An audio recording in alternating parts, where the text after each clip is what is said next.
Hoy nos vamos a meter de lleno en un tema que es de altísimo rendimiento para el EUNACOM, el lupus eritematoso cutáneo crónico, y en particular su forma más frecuente, el lupus discoide.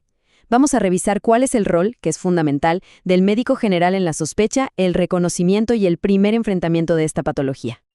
A ver, ¿qué vamos a revisar hoy? Primero, los conceptos que sí o sí hay que manejar. Segundo, cómo es la lesión clásica, cómo reconocerla. Tercero, y muy importante, su conexión con el lupus sistémico. Cuarto, qué hacer en la consulta, el estudio y manejo inicial. Y para cerrar, cuándo y a quién tenemos que derivar. Bueno, empecemos por el principio. Hay que sentar bien las bases para entender de qué estamos hablando cuando decimos lupus discoideo. Pongámonos en una situación clínica. Llega un paciente con esta lesión. Inmediatamente se nos tienen que prender varias ampolletas en la cabeza, varias opciones diagnósticas, y el lupus discoide tiene que estar, sin duda, entre las primeras. Entonces, para que quede súper claro, el lupus discoide es una enfermedad autoinmune. ¿Qué significa esto? Que es el propio sistema inmunitario el que está atacando la piel. Y tiene un gatillante clarísimo, el sol. La radiación ultravioleta es básicamente la que enciende la mecha de esta inflamación. Y un dato que no sorprende en las enfermedades autoinmunes, pero que siempre hay que recordar. Afecta mucho más a mujeres. La proporción es de 3:1 más o menos. Y típicamente aparece en la adultez joven, entre los 20 y los 40 años, un perfil demográfico bastante clásico. Ok, ya tenemos el concepto. Ahora a lo nuestro, a lo clínico. ¿Cómo se ve esto? Reconocer la lesión es probablemente la habilidad más importante que debemos tener en atención primaria frente a esta enfermedad. La lesión discoide tiene una evolución muy característica, casi como una obra en 3 actos. Primero aparece una placa roja, hinchada, indurada. Después, sobre esa placa, se forma una escama muy, pero muy pegada, muy adherente. Y finalmente, esa inflamación se apaga y deja su huella. Una cicatriz atrófica, hundida, con el centro más blanco y los bordes más oscuros. Y acá, atención, porque esto es pregunta de examen seguro.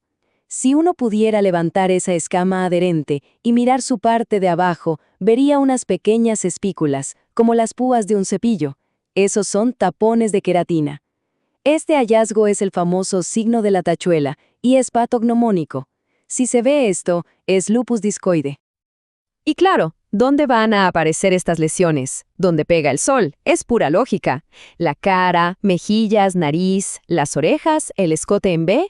Y ojo con el cuero cabelludo, porque ahí la inflamación es tan profunda que destruye el folículo piloso para siempre, dejando una alopecia cicatricial, es decir, una peladura que no se recupera.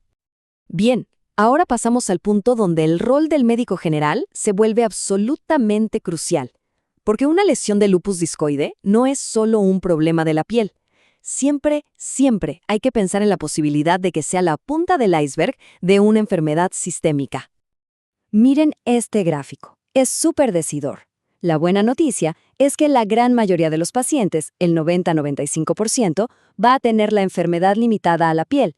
Pero, y este es el pero que nos importa, hay un pequeño porcentaje, entre un 5 y un 10%, que va a evolucionar a un lupus eritematoso sistémico. Nuestra misión es identificar a ese grupo. ¿Y cómo los identificamos? Buscando activamente estas banderas rojas. Hay que interrogar dirigidamente. ¿Ha tenido fiebre sin explicación? ¿Se siente más cansado de lo normal? ¿Le duelen las articulaciones?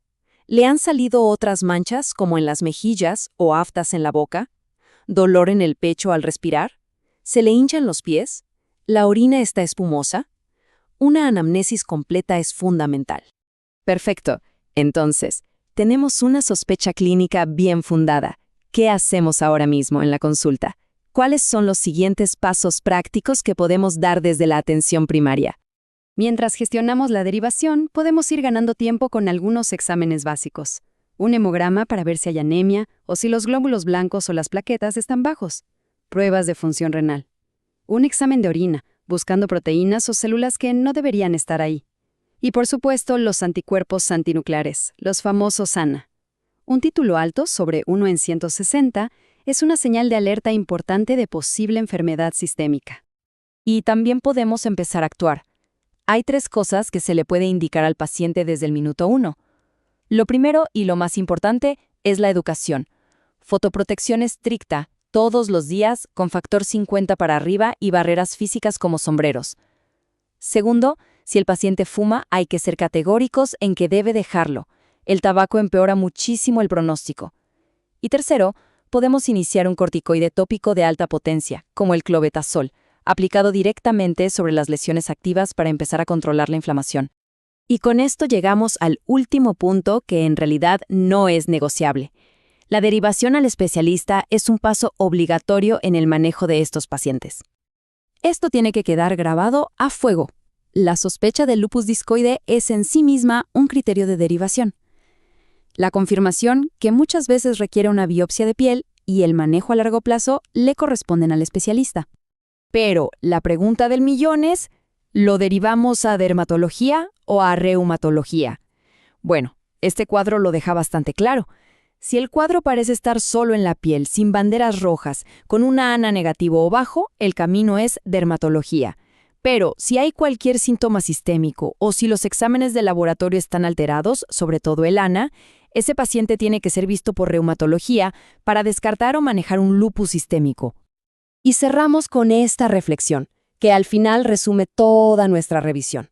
Frente a una lesión sospechosa de lupus discoide, el gran valor, el rol principal del médico de atención primaria no es tanto iniciar el tratamiento definitivo, sino más bien ser un excelente detective, reconocer el patrón, encender las alarmas, buscar activamente el riesgo sistémico y, finalmente, derivar de manera oportuna e informada.